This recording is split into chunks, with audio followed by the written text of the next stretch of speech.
dito. Papalitan mo pala.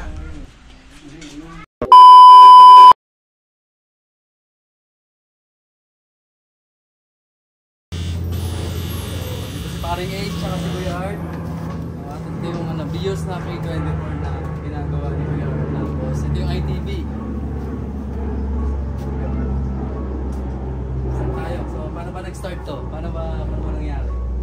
Teka, ba't nga pala K24? Sa dami-dami ng mga engine na pwede mong isa. Pwede ng mga V16, V18, V20, tapos K24. Hindi, may napanood ako sa Thailand. BIOS ang ganito. Saka K-Series. Type R K-Series. Hindi ko lang nag-idea. Tapos, pinunta ko si Kuya Art. Sabi ko, ito, pinakita ko pa nga yung video. Kuya, ito na K-Series. Try natin, kaya ba? Ayun naman, sabi ni Kuya Art. So doon na yung time na bumili na tayo ng engine. Oo, naganap na tayo.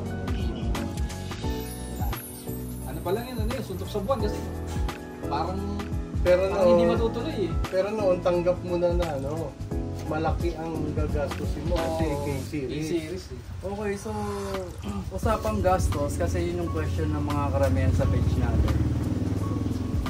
Ano mga gastos na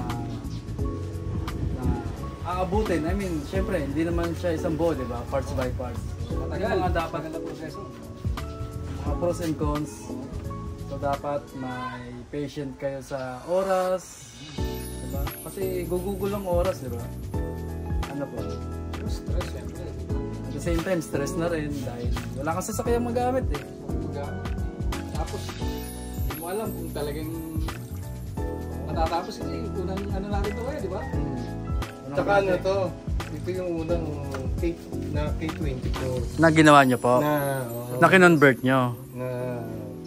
Hindi, yung nilagay nga sa kinonvert sa BIOS, tapos pero may kasabay ito. Nakakapag-convert na rin po kayo ng K24 dati? Yun, ang kasabay nito, nauna yun eh. Ito nauna. Nauna yun? Naunang lumabas. Pero ito ayos, nagkasabay sila? magkasabay sila, di ba? Ito yung naunang pumasok, pero naunang lumabas yun. Ano sasakyan yun? Honda, na K20, bigote. Ang doon, ang iniisip ko kasi, yung makamenos yung customer. Apo. Kaya ko sa kanya, sabi niya, Kuya, kaya lang sigurado yun, malaki gagastusin ko dito. Kasi transmission lang magkano na. Madugo na. Sabi niya, madugo na. Yung straight na K24 na transmission, mahal. Gusto niya 6-speed. So, ang nangyari, pati yung isa, yung sa Honda, ganun din yung inano ko na makatipid din dun sa mounting ng makina, yung mga engine support. So kung bibili ka ng engine support talaga na pang K24, abutin talaga siya ng 50,000. Ayan, tulad ng engine support, tinatanong sa page. Ano ba yung engine support na ginamit natin dito? Ang ginamit namin, kung ano meron yung BIOS, yun din yung ginamit ko. Parang hindi na siya bumili ng BIOS. So stock lang po. So ayun o, at least nasagot na ni Kuya Art na yung ginamit dito sa BIOS na engine support is stock lang. So kung meron mang pagbabago, sila na lang yung nag-adjust doon. No? Tapos yung transmission, sinuggest ko sa kanya. Kung gusto mo, 6-speed na pang 2ZZ. Pang Toyota ang gamitin. So hindi na tayo nagpalit. Hindi tayo nagpalit ng axle, di ba?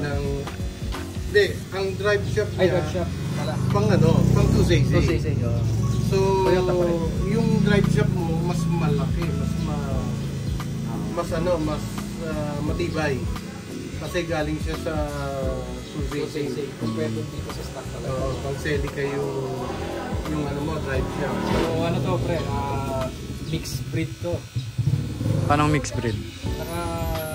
Yung transmission niya, no? 2ZZ. Although, pang racing naman yung Celica, di ba? Kaya yun yung napalagay. Kasi kung yun nga, transmission ng K-Series, napakamahal. Pagkatapos, yung Pag mount, pag ilan, kuya, yung dito, tatapas. Oo. Yung, ang mahirap dyan, yung alignment. Ay, alignment. Oo. Sa bagay, kailangan talaga dapat align yung makina, di ba, Kuya Art? Hindi, yung transmission. Transmission. Dapat align yan para hindi masira ang clutch mo. Pagka wala sa alignment yan, masisira ka agad. Ayun na. Mga critical. Okay. Kasi itong nakikita nyo, mga boss, hindi na siya stuck eh, kung napapansin nyo. Ma-under na to, pero nag-upgrade pa rin ng ITB, tsaka ano pa yung upgrade mo? Oil cooler. Oil cooler. Flywheel na lighten. Flying wheel, no? So kaya nandito ulit siya kay Kuya Art para i-upgrades to. Lalo na to, no? So, ang tawag dyan, pre? Ito yung sa Kaya top binutasan. mount. Sa top mount, no? Gagawing nilagyan ng camber plate. Lalagyan ng camber plate. Anong purpose niyan, kuya? Yun yung adjustable camber. Tapos, Saka matibay na yung hindi ka lifetime na. Hindi ka tulad nung dati mong top mount. Na rubber. Palit na Rubber palit. lang siya. Na madaling madurog. Which is yun ang sakit ng BIOS, no? Yung top mount natin, kung sa mga BIOS owner dyan, di ba, laging umangat yung ano natin dito. Yung rubber natin. So, napipipi. So, ito yung sagot, no? Lifetime na yan. Lifetime. Tapos adjustable camber pa. Adjustable Na camber. pwede siya sa stock na shock. Stock shocks. BIOS. Pwede ubra kahit stock lang, kahit di naka ano, no? Pwede. Kahit di ka naka coil over. Okay. Merong may yung katulad ng isang Honda na ginawa ko, may nakapagsabi yata sa kanila na pare, ano lang yan, maganda na yung straight na K-series ang gamitin ng transmission. Ganon din ang gastos nun. Yun ang sabi nila. Ang kaparehas ng gastos, yung 5-speed. So hindi parehas yun. Kasi 5-speed lang yung presyo na sabihin mo, bolt-on lang. Tapos sabihin natin pareho yung gastos, pero 5-speed. 5-speed, oh. Ito pa rin yung 6-speed. So ito kasi naka 6-speed din, no? Yun lang yung masakit na malasakit ka na para malaki na safe, di ba? Magkano yung 6-speed na K-series na transmission? Sa 120. Oo, 120. Dahil hindi lang naman basta mag-convert ka niyan. Hindi basta-basta. Hindi basta-basta. Kung wala sa alignment yung pagkakagawa mo, baka wala pa isang buwan, sira na yung clutch mo. Di ba? Then, laging tanong nila, estimate daw pag nagpagawa sila, gano'n daw po katagal? Yun lang. Depende sa pyesa, no? Hindi. Tsaka nagpapasalamat din ako kay na yung patient niya. Patient is... Sa matagal talaga. Kasi ang talaga nito, first time kong magtono tapos K-series pa yung totono ko. Tapos BIOS. Tapos alam ko medyo siya, Hesitate ba? matikuloso. Matikuloso. Matikuloso itong mayari. Medyo matikuloso siya. Meron. Siyempre ayaw niya, lalo na pag naka-idling. Ayaw niya nakakaramdam na medyo merong konting hinig. Tapos pag nabubuhay ang aircon, gusto niya yung idling niya hindi nagbabago, talagang pantay na pantay. Parang walang on-off na aircon, parang pero nag-on off yung aircon, hindi niya naramdaman na Nababa yung iiba o idle. Pirmi siya. Kahit Parang ma-traffic. Kasi mamamatay yan eh. Stuck pa din, parang ganon. Kaya yun, malaki rin yung pinagtyagaan ko na sikapin na maging maganda yung kinalabasan, yung takbo, yung tipid sa gasolina. Ano yung tipid niya sa gasolina? Yung dati mong makina 2 and 1 hour. Reveal nga ng Saka tipid ng itong gasolina. K24. K24. Hindi, ito kuya. Tapos, Halimbawa, biyahe ka ng Cavite hanggang ano yan, Bataan? Bataan ka yung biyahe mo? Sambales. Sambales. Cruising lang ang takbo mo, yung normal na takbo. Pogi. Walang birit, walang birit, walang Walang birit. birit. Matipid ka. Matipid siya. Compare dun sa isa. Hindi, doon kasi sa isa, mabigat kasi ano ko ng mags eh. Mabigat yung daladalang mags. Naka 17. Naka 17, tapos malit yung makina, persado. Kaya apak ka ng apak ng gas. Malakas talaga. Malakas sa gas. Oo. So, ibig ko sabihin, mas matipid tong K24. Wag ka lang Bibirin. Wag ka lang upa. Wag lang may bibiro. So, madaling salita, matipid siya, pero kapag binigyan mo, may lakas. Diba? Pag na-excite ka at gusto mong bumirit, bibigay naman niya. Bibigay na. So, which is, nasatisfied ka dito sa K24. Oo, pare. Tolerable yung ano ng gas consumption. May nagbibiro ring Honda. Ay!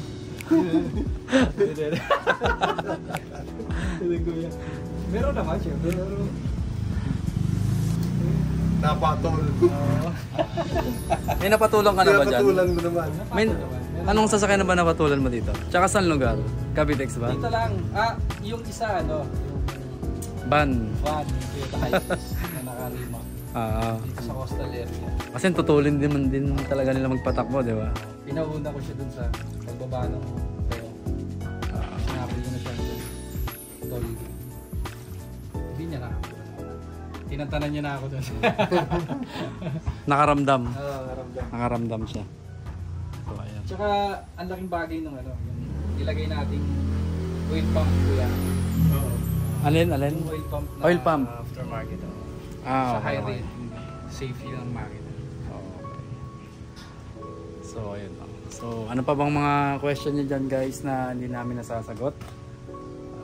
Usually, kumukuha kami ng idea dun sa page. Kung may mga question kayo kay Kuya Art, sa Shy Boy page, message nyo lang doon. Then, ito, binablog namin para hanggat maaari masagot namin yung mga katanungan nyo sa pamamagitan ng vlog para isang sagutan na lang. So, pasensya na pag di kami nakapag-comment doon kasi ang daming mga comment, daming tanong.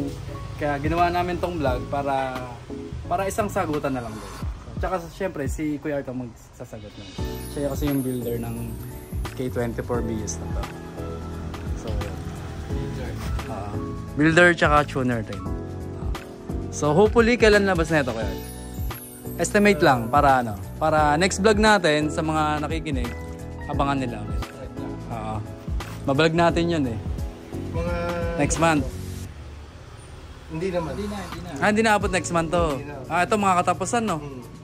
So yun no mga boss. So, hopefully pag na-release na to, then bablog ulit natin. And then standby kayo kung ano yung magiging resulta kasi ano na ba ito? No street ano. Street muna bago tayo. Street yun muna bago tayo no. So standby sa ano. Then kung may tanong kayo, message lang sa page. And then hanggat maaari, sasagutin namin yun sa isa. Then, yung inabangan na lahat, magkano ba? Ano natin? Audit muna natin.